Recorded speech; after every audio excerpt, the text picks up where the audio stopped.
पोलिसांच्या नाकात दम आणणारा कुख्यात गुंड टिप्या उर्फ जावेद शेख याने जेलमधून बाहेर येताच त्याच्या टोळीने पुन्हा धुमाकूळ सुरू केलाय।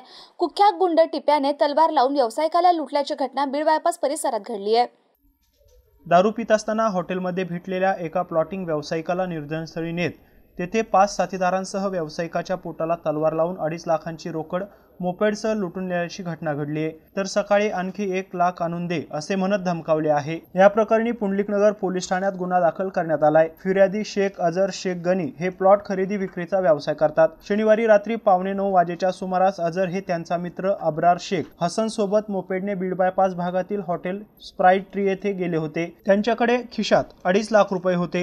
हेच पैसे आरोपी टिप्याने चोरी केले आहे। कुख्यात गुंड टिप्या विरोधात खून, जीवघेणे हल्ले, लुटमार, शासकीय कर्मचाऱ्यावर हल्ला, अपहरण, विनयभंग, खंडणी, विनयभंग अशा गंभीर स्वरूपाचे विविध पोलीस ठाण्यात 25 पेक्षा अधिक गुन्हे दाखल आहेत। तर टिप्याच्या टोळीतील गुन्हेगारांची पुंडलिकनगर ठाण्याचे पोलीस निरीक्षक अशोक भंडारे यांच्यासह गुन्हे शाखेच्या पथकाकडून रविवारी धरपकड सुरू होती। टिप्यासह आरोपी मोबाईल बंद करून पसार झाले आहेत। त्यांना शोधण्यासाठी विविध पथके कामाला लागली आहे।